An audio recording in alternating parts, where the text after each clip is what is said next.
Okay, let's go.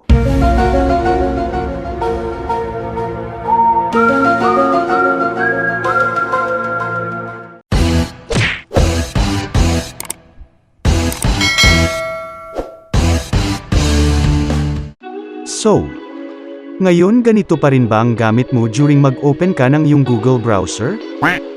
Alam mo ba na may easy way tayo dyan? Na hindi mo na kailangang e-type kung anong website ang iyong gustong puntahan.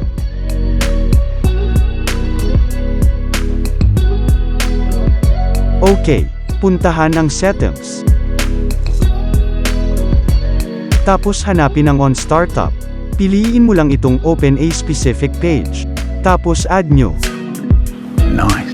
Dito mo ilagay kung anong gusto mong website then add.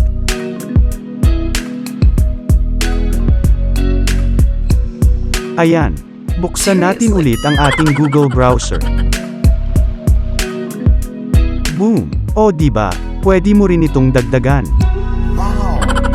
Puntahan ulit ang settings. Startup. Add new, tapos halimbawa ilagay natin dito.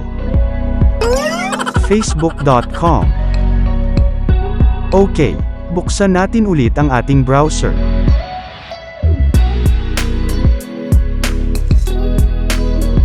Ayan na, napakadali, di ba?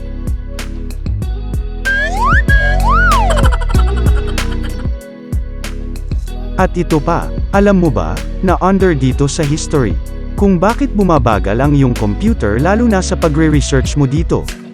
Kasi marami na pala ang mga history mo. At kailangan mo na itong linisin. Simple lang pero effective. Okay, pindutin ang clear browsing data.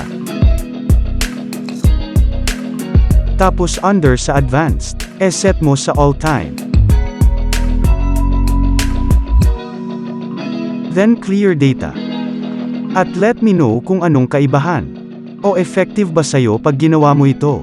Just leave comment below. Ayan, kung nagustuhan mo itong mga simple tips na ito, hit the thumbs up and share with your friends. Hanggang sa muli, maraming salamat po.